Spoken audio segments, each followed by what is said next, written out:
What's up, everybody? Welcome back to the channel. So I had a prior client of mine who rents some of my cars from me reach out and has a 2023 Hellcat Charger Jailbreak that he got into an accident with and wants me to rebuild. And it's quite beat up. Yeah, he got basically the whole front end ripped off of it. So he asked me if I could rebuild it. I told him I would. And yeah, it's gonna be quite the endeavor and quite the job, but check this out. It's just gonna be a small video today just to kind of show you the befores of it and us taking it apart. But just stay tuned, it's a quick video, and then we'll have the follow-up here shortly because it's ready to rock and roll, and I'll show you. We're gonna go over to my lot now and I'll show you the pictures of it. It's a doozy. Stay tuned. So here's the car and it's all of its carnage. We've got literally a massive front end impact. Push the frame rails over on this side too. All three radiator and cooler cores are all destroyed. Pulleys are jacked up. Still spins here, but I don't know if the engine's gonna spin because it's got a oil cooler that's ripped off. So we shall see. It's a customer of mine that rents cars from me, and then he has this as his own personal, and he crashed it. Got our wheel pinned behind right there against the frame, so it doesn't roll that easy, nor does it steer. Coming inside here, yeah, we've got ourselves some carnage. This whole entire interior needs to be fixed. New dash, new steering wheel, new knee airbags. Fortunately, the curtains didn't pop. I'm pretty sure that the seat belts are like a guitar string tight, so we'll have to get those repaired. Yeah, wide body jailbreak Hellcat. Super nice car. Shame that he got into an accident with it. I'm just glad he's okay, and hopefully everything turns out. We'll see how this thing pans out. This very well could be the most complex build I've had to do yet. Oh, hot day in Arizona. We are getting the Hellcat loaded onto the trailer. I took all of the crap off the front of it so that I could actually get it to get on there for everything hanging off on the bottom.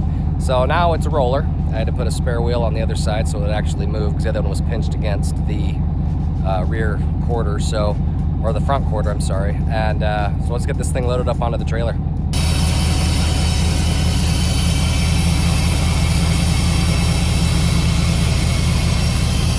It's all loaded up on the trailer now. So you can see we got some serious damage. Frame mill is taking a nice detour to the wrong side. We got ABS unit busted. All these hoses are destroyed. Water pumps locked up. All this hose stuff is broken. That frame rail is also destroyed, so it's gonna have to have new frame rails. It's to the point where it's literally shifted the entire cradle back, hence the reason the wheel's rubbing. So we got her all up on the trailer. So there's a little bit of a cleaner view so you can actually see what's going on. Another update on the Hellcat Jailbreak. We've got pretty much everything torn off on the front. Then we took the whole cowl off so we can see that what we're working with here. We definitely have some bent fenders on this inner side here. You can see the bend there and where this whole thing is going to push back because of the cradle and then the tire is touching. So we'll go over here. We got Griffin working on removing this front fender so we can see what kind of deal we're working with on the fender apron on the inside, and then basically get this thing torn down as much as we can today to see what kind of parts we need to replace. Griffin putting the steering wheel back on. We've got the dash torn out now. Got the seats out so we can pull out those seat belt buckles or tensioners, and then also the seat belts because everything was locked up. So we're going to be replacing all of the dash, replacing that knee airbag, and also the dash airbag. So we'll be getting this thing all knocked out little by little, so it's coming along. Here's all the dash in its glory, blown airbag. It's too bad these dashes get ruined on the crashes because yeah, it's not easy to find them and they're not cheap, but we'll be salvaging the jailbreak badge because those suckers are like 150 bucks alone. We'll be taking that out and put it in the new dash, but yeah, this thing is no longer any good, unfortunately. We are now commencing the disassembly of all of the drive assembly and also all the busted bent hoses for the oil cooler and intercooler. And we're going to start taking everything out here so we can access all these fender wells. We've got snap brake lines, everything is in bad shape, so we have no brakes and we have to use the e-brake to stop it when we take off the trailer. So we're taking that apart right now. We got the entire front of the engine completely taken apart. We've got our whole pile of carnage here. All of the good pulleys that were on there, we left. The rest of them we took off. We got pretty much the brake lines taken off, the ABS unit, and then as you notice here, the gap between that fender well and is way bigger than that. So if you step back here, it's shifted quite a bit. So it's gonna be a removal of, or lifting of the engine, removing that subframe, cutting those fenders, welding in new ones. It's going to be quite the endeavor, but I think we'll get this figured out. It's been quite a bit of work, but it's coming together. We got pretty much everything out of the way so we can start doing the hard stuff. So let's get to it. We got the Hellcat Jailbreak inside the garage now. We've got it pretty much up on the jack stand so we can start removing the subframe. And basically what I was given by the client is a donor car. So in that donor car, basically it comes with the subframe and everything.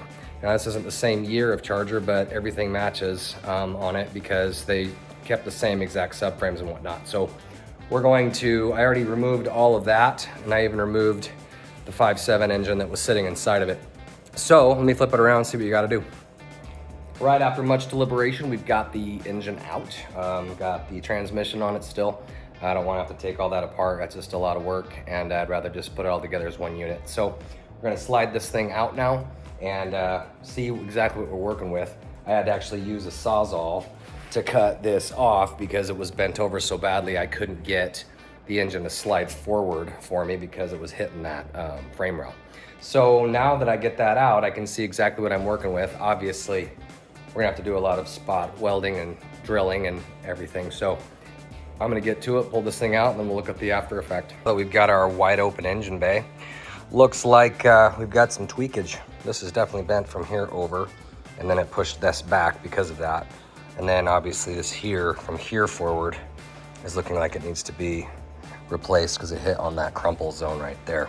So have to remove all this, have to remove this whole entire piece here, and yeah, get that drilled out of that car. So that car, we're taking those pieces and we are Frenching them in and welding them into this one.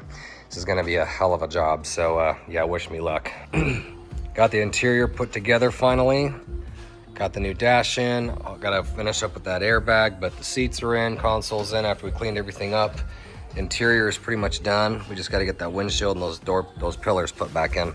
Griffin's getting those back seat, that's front seat tightened in. And after that, we're going to get everything over here started. We've already started cutting out the panels here where we removed all of here, this outer piece here to see exactly what everything measures up to where we need to start cutting on that car. So we're going to basically start surgically removing all these things by drilling out all the spot welds. This side here is definitely more severe, so this is gonna take a little more intricacy. So we'll get this all taken care of and get this whole frame put together and welded in, painted, and then we'll slip that motor slapped in there, get it on all four wheels again so that she is drivable. Little shot from the driver's side, everything's looking good and fully assembled. And yeah, we gotta get that back seat kind of buttoned back in. We gotta clean it first, but at least the majority of it is all put together, and that's very, very important. So yeah, we gotta swap this door out, make sure that it is, well, put this other door from that parts car on it because this one's dented and body line's all jacked up, so we'll have to replace that door. Other than that, good to go. Got the front rails pieced in there. They are obviously not welded in, nor are these. These are just sitting up there right now because we have to take it to the frame machine and get this thing all lined up properly. This shock tower on this side is a little bit forward and up, so we need to bend it back. And then once that's all straightened out, we'll do a true test, make sure it's all good to go. We got the suspension all put back on so we can get the wheels on it. And then we got all these exterior panels that were damaged out. So we're going to put the wheels on it and leave the engine out of it. And then we are going to roll it onto the trailer and take it to paint, where he will true it, weld it in, where it's all secure, and make sure it's straight. And then he's gonna paint all of the parts that we Frenched in. And then he's going to paint the new hood, fenders, and then obviously the new bumper that's on the roof, as well as the door that's damaged on the passenger side rear. So we'll be getting this thing sent off to paint. It'll be about 3 weeks before we have really an update. So stay tuned for that. Okay, we got the Jailbreak Hellcat off to paint. So now that it's there, he's getting all of the frame lined up with his frame machine, doing any pulling, any stretching that it needs to have happen, weld all of the frame pieces in place, and then basically get it to where it's fully painted as well. So he's gonna paint the bumper, the hood, the fenders, everything we got for the car, so that when I get it back, I can literally just put it back together. I don't do paint myself, it's just a ton of work, and I don't know, all that chemicals and the dust and stuff doesn't really do well for you after you do it for a bit. So I prefer just to sub that out, and I focus on more of the building, removing, taking apart, all of that stuff. But yeah, paint work, I don't really care about knowing much about that or doing it. I have, but don't like doing it. So thanks for watching on this episode. It was real short, showed you kind of what we were doing with this thing, and we'll get this thing back from paint and we'll start slapping it back together. So thanks for watching on this episode, and we'll see you when the next one comes up after we get it back from the paint shop. See you then.